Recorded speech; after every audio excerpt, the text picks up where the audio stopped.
in high definition, taking action, getting results. This is News Channel 3 at 11. A cigarette is to blame for a fire that has left more than 20 people homeless tonight in Newport News. Good evening, I'm Jessica Larche in for Erica Greenway. We first brought you the breaking news of the fire on News Channel 3 at 6, and tonight we've learned just how bad that fire was. News Channel 3's Marissa Jasic has the new details. At least 26 people are without a home tonight after a fire ripped through this apartment building in Newport News. Grab the kids, grab the puppy, and just get out. I don't have a coat. I don't even have any shoes on right now. Like I couldn't really think. Crews arrived on scene to the Ashton at Oyster Point apartment building around 5:30. Firefighters worked for about 45 minutes to get the flames under control. They believe the fire most likely started on a second-floor balcony and then quickly spread throughout the building. Just from the type of construction, there's a common chimney chase, and the fire moved rapidly through that and got into the attic area and actually broke through the roof line. Because of the extensive fire and water damage, the entire building will be condemned. With so many with no home tonight, the Red Cross is working alongside emergency management to make sure everyone has a place to stay. Residents were thankful no one was hurt. Not the Saturday I planned. But, you know, at least we're all safe. That's what's important. Chief Pincus says the official count for how many were displaced is actually 22. People, he says, with help from the Red Cross and apartment management, everyone that was displaced was given a place to stay for the night. In the control room, Marissa Jasic, News Channel 3. New details about a Navy sailor accused of murder. Police say Joseph Chatfield shot and killed 35-year-old Casey Hardesty. It happened on Glen Oak Drive early Friday morning. The suspect's friends and neighbors told News Channel 3 they believe it was self-defense. He's got a wife and a daughter that he loves very much. I mean, you can tell by his Facebook page, he's all about his daughter. So something that violent, just doesn't seem like it was that kind of guy. Police are not saying anything about a motive. Right now, the investigation is ongoing. Virginia Beach police say a woman who said she was stabbed and robbed lied about the whole thing.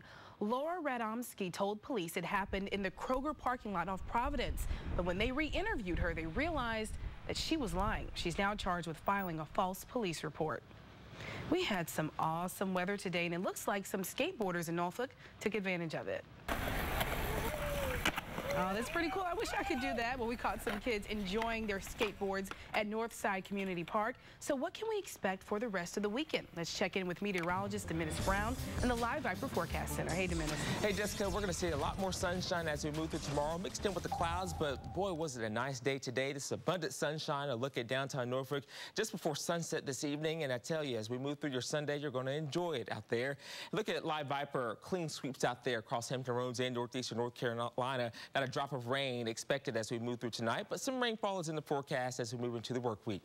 Look at the numbers across the 7 cities. It's chilly outside. 34 degrees now in Virginia Beach, 36 in Suffolk, the same in Chesapeake, 37 degrees in Newport News, 40 in Portsmouth, 39 in Norfolk, 38 degrees in Hampton. Seeing some 30s also in northeastern North Carolina with 39 in Elizabeth City, 37 in Manio, 36 in Eatonton, 35 in Ahoskie, 34 in Exmoor, 40 degrees in Wallops Island, 37 in Gloucester, and 37 degrees for our friends in Williamsburg. So, as we continue moving through the morning time, expect temperatures mainly into the 30s. It's going to be a chilly one out there, starting us off on our Sunday morning. Then by the middle part of the day, how about middle and lower 50s out there? Upper 50s and lower 60s, especially the farther you are away from the coast there. By the afternoon, we may touch the lower 60s under those northeast and east winds at 5 to 10 miles an hour. So definitely not as breezy and windy as we've seen it over the past couple days. So we're going to have some mild weather for tomorrow, even warmer weather as we begin the work week, and we have that rainfall to talk about, and we'll track it with ViperCast in your full Viper forecast straight ahead. All righty, thank you, Demenis. NC-12 on Hatteras Island is closed in both directions from the Oregon Inlet to Rodanthe. Overwash has flooded parts of the road, and authorities don't expect the water to recede until tomorrow morning. Investigators spent the afternoon checking on a suspicious package in Norfolk. The bomb squad, police, and fire crews gathered near a golf course on Chesapeake Boulevard. That is in Ocean View. Police have not said much else about what could be inside the package. News Channel 3 is working to bring you more details. New photos of a fire at a Smithfield apartment. Take a look at those flames. Authorities say children playing with a candle led to this fire. It happened around 5:30 Friday evening. The fire started in one apartment, then spread to two others. Two of those units are a complete loss. Apartments downstairs had a lot of water and structural damage. No one was hurt.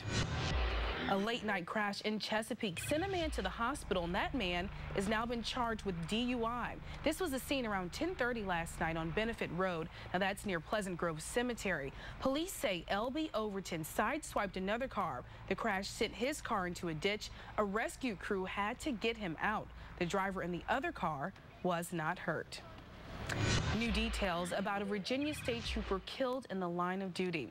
Trooper Julius Walker's funeral will be Tuesday morning in Petersburg. And the man who shot him was in court yesterday. Russell Brown shocked many when he began arguing with the judge and said he didn't care if he was executed.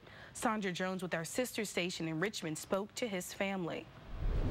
He's never that type of person to just go out and cold-bloodedly shoot someone. For Russell Brown's family, shock and disbelief. Russell is a wonderful person.